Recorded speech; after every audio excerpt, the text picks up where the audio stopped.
Your Excellency, Chief Willie Obiano, Apokwedike, may I take refuge in the Nigerian expression of all protocols observed. I must say that this is an extraordinary occasion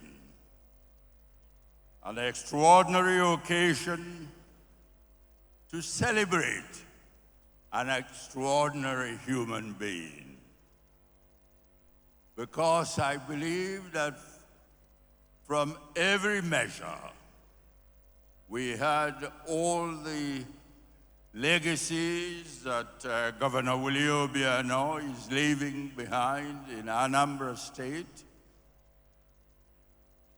We've heard them from Chudo, from my good friend who's spoken, and from Professor who reviewed the book in a very learned way.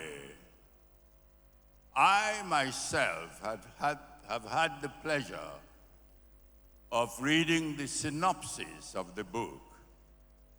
And everything I read in the synopsis of the book confirmed my personal view and knowledge of Willie Obiano, his sense of mission,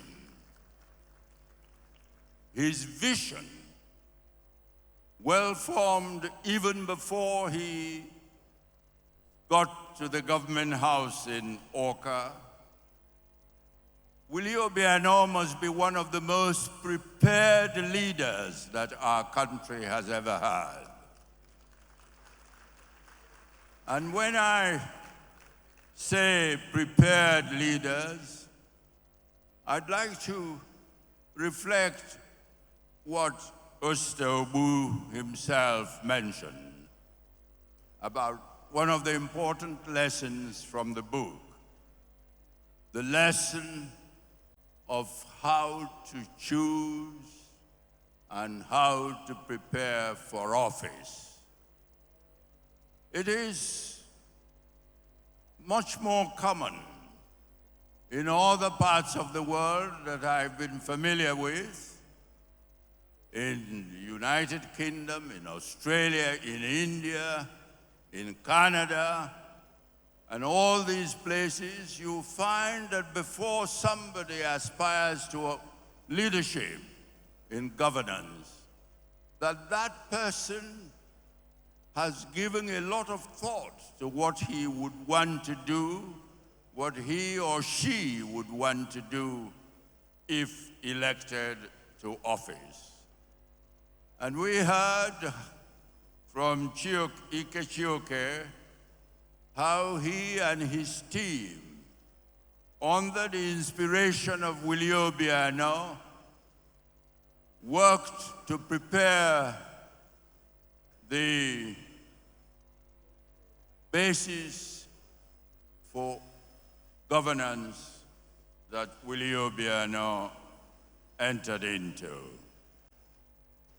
I have the greatest pleasure in associating myself with Governor Willie Obiano in the last few years.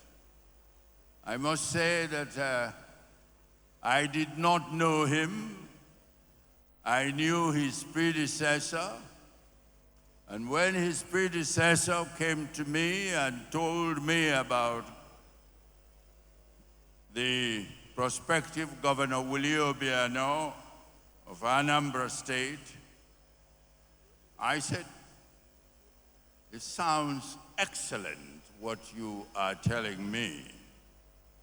But of course, when I met the man himself and saw him perform in his office, I saw and felt that all I had heard were indeed understatement of the man's vision and the man's ability. There is very little doubt that his administration has transformed Anambra State in very important respects. We had comments about the security. We had comments about the infrastructure. And indeed, we have the pleasure of remaining sitting in this building, which, as we were told, and I believe could be fitted into any part of the world. When I stand here and look at this enormous building, I think of the People's Hall in Beijing. I think of conference rooms in Washington. And I would say that I do not think that there is in the United Kingdom a conference room of this magnitude.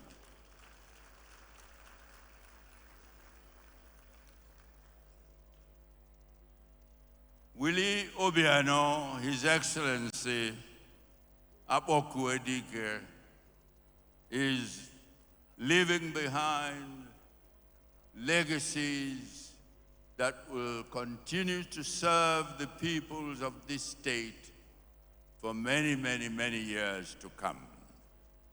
And for that, we are all grateful to him and to his partner in the endeavor, Ebelechukwu, Her Excellency Ebelechukwu Obiano. She, from all accounts, has been a wonderful partner, a partner in action, and a partner in inspiration. I would want to say for myself a big thank you to Her Excellency Ebelechukwu Obiano for her role in encouraging and supporting her husband to serve Anambra State and Anambra people as well as he has done. I wonder how a man who's been so active will spend his time in retirement. I myself retired from office 21 years ago. And these days I can put up my legs and read and occasionally write. But Governor Willie Obiano is retiring at a very young age, in my view, and I would like to believe that there will be more challenges ahead of him, which he will, with his characteristic vision and enthusiasm, embrace.